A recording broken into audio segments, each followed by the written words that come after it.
other day I had a realization about why traditional recipes often require a bit of tweaking. When you cook on the internet like I do, every time you make something a little different from the way people have made it for generations, you get the comments. What, do you think you're smarter than your grandma? These recipes evolved over centuries. You really think you know better? And the answer is, I think I know better about what kind of recipe will work for me and my life, because my lifestyle is very, very different than that of my ancestors. If you have a device on which to watch this right now, the same is probably true of you. Human life has never changed as rapidly as it has over the last century or so. The tools that we have at our disposal, the ingredients we have at our disposal, and how we obtain them, the time most of us spend working outside the home. These things have all changed so much over the last few generations, and they directly affect how we cook. Anyway, I realized another one of these things recently, another one of these things that explains why I cook differently than my grandma. Me and some extended family rented a condo on the beach, as we do for a week every summer, and when it was my night to cook, I made spaghetti and meatballs, always a crowd pleaser, and without even thinking about it, I found myself making it much closer to the way my grandma made it than the way that I usually make it. You may have seen my old recipe video about this. I usually make spaghetti and meatballs kind of the way you do Swedish meatballs. I make pretty small meatballs because I like to get more browned surface area proportionally on each one. I usually don't use any egg in there. I think egg is only necessary for binding big meatballs, and when I'm done frying them in a pan, I build my tomato sauce right there in the same pan. It's a one-pan operation. Deglaze, stir, stir, stir constantly over pretty high heat, and like 15 minutes after the tomatoes went in, it's done. When I was at the beach cooking for my in-laws the other day, I used egg in the meat. I formed it into absolutely giant meatballs. I fried them in one pan and dropped them into my sauce in another pot, and then I let the whole thing simmer for a couple hours, just the way Grandma Ragusia did it. And why? Because I was cooking for way more people than I usually do. Certain recipes and certain techniques work better for cooking at large quantities, and certain things work better for cooking at small quantities.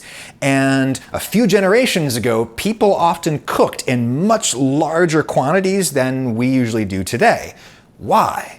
Because household sizes have absolutely plummeted, at least here in highly developed countries like the United States and most of the places where you live, according to my analytics. We are simply living with fewer people under the same roof than our ancestors did. This chart is from the Pew Research Center, average number of people per household according to US Census data, which is an amazing resource because it goes all the way back to the 18th century. On average, it used to be 5 or 6 people living under the same roof and cooking for each other every night. Now it's 2 or 3 people. Part of this, of course, is just people having fewer babies, which seems to be an inevitable outcome of very high levels of economic development. Everywhere in the world where material prosperity rises and people have a lot of access to education and healthcare, the birth rates plummet. But in the US at least, the decline in household size has outstripped even the decline in population growth. If you normalized this Pew chart for population growth rate, household size would still show a decline over this period, despite the fact that house size in the US has shot up like a rocket. Everywhere you go, there's a cornfield that somebody just littered with giant McMansions in which hardly anybody lives, like 3 or 4 people in one of these houses. Everybody gets 1,000 square feet. And of course, it's not just the US. Here's a pretty recent United Nations report. Quote, average household size has declined almost everywhere. These are just examples they have up here. Brazil, France, Indonesia, Kenya. But this trend has been going on in basically all but the very poorest countries. And again, decline in global birth rate is probably the biggest single factor, but there are lots of other factors that are all intertwined with each other. A rise in global material prosperity, such that people just don't have to all be crammed in the same 4 walls anymore. Young people, like most of you are, delaying marriage and childbearing and living alone, or maybe with one other person. And when you cook, you're cooking 1 or 2 portions instead of the 5 or 6 portions your great-grandparents were probably knocking out every night. This is a very different cooking context for which I think the sponsor of this video is particularly well adapted: HelloFresh, America's #1 meal kit delivery. My household has 4 humans in it, but 2 of them are very small and they don't eat that much yet, so we get meals for 2 boxes delivered, and it's amazing how much this minimizes waste. Grandma could buy whole bushels of things and use them maybe in a night. We usually can't, so HelloFresh sends us these little pre-portioned bits and bobs. We don't have to stress about how we're going to use the leftovers, and less waste is more sustainable. The recipes are super quick, great for modern life in which mom and dad both are working outside the home, and great for the sweltering summer we're in now where we don't want to have the oven blasting inside for hours a day. The broiled sweet potato pockets remain one of my favorite meatless meals, but there are meat plans. There are plans for small families or big ones. Choose a plan at HelloFresh.com. Use code AdamRagusea14 to get 14 free meals, plus free shipping. There's a link in the description, AdamRagusea14 for 14 free meals. Thank you, HelloFresh. Anyway, yeah, household size has been plummeting nearly everywhere for decades. Really, the only one trend kind of pushing in the opposite direction has been the number of young adults living at home with their parents. That's actually been going up recently, especially with COVID. Pew here attributes this to declining employment prospects for young adults, but if you're an educated person likely to have a strong career, the odds are good that you'll not only leave mom's basement at some point, you're gonna leave mom's town. There's a good chance you're gonna move away, far away, to take some fancy job in the ever more specialized, ever more globalized economy. Just like I did, and that affected the way that I cook. I mean, Grandma Ragusea's immediate household was small. It was just a post-war nuclear family living in the new Long Island shoebox suburbs. And yet, she still cooked massive dinners pretty frequently because the whole extended Italian family still lived around New York, and they would get together regularly to eat. Here's my dad. It would be in the basement, 25 to 35 people, with everybody sitting around a table that was partly a real table and partly plywood on sawhorses. And everybody would be screaming at one another and arguing about politics. And then it would all just sort of disappear as soon as the food hit the table. Hey, Frank, pass me the meatballs. Come on, give them over here. It makes me really sad how few experiences like that I've had in my life. Dad went to grad school and moved far away from the extended family. I went to grad school and moved far away from the extended family. There's still times when I get together with aunts and uncles and cousins and nieces and nephews and we have a big dinner around a big table, but that's like a once-a-year occurrence, not a once-a-week occurrence. Still, like I said at the beginning, once a year we get together with my wife's side of the family and we do a big beach week, and that's where I made spaghetti and meatballs for everybody.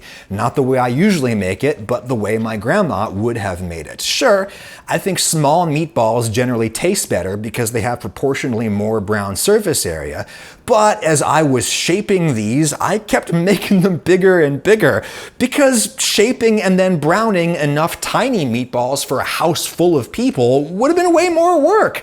You only have so much surface area in your pan, and tall meatballs pack more meat into that fixed area.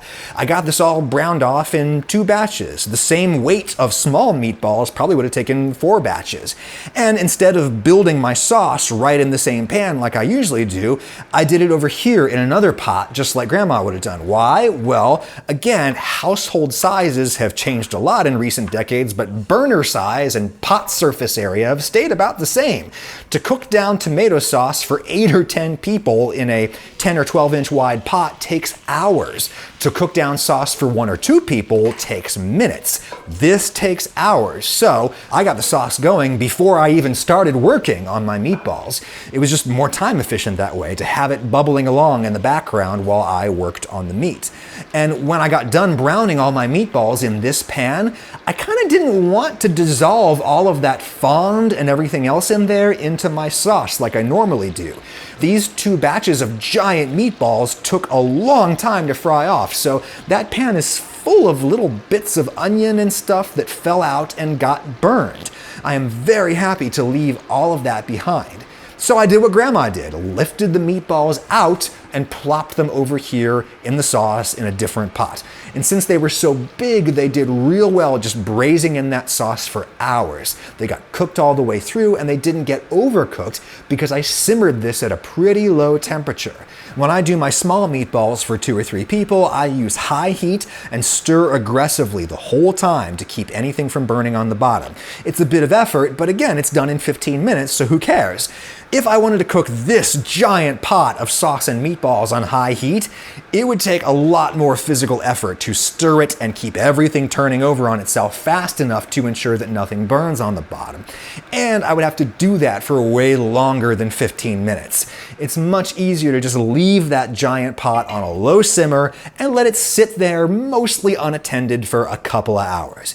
And I was able to watch it for a couple of hours because it was vacation and I didn't have to go to work. Back in the olden days, when households were huge, you were more likely to have at least one person under your roof who wasn't working outside the home. It was probably mom. She was working in here all day long, and as a result, she was able to keep her eye on a low simmering pot for many, many hours. It was simply the case that those kind of long simmering dishes were more feasible for someone working at home in that context. Anyway, my point is, no, I don't think I'm smarter than her. I think that I'm just living in very different times. May we all cook for the times that are given to us, not someone else's.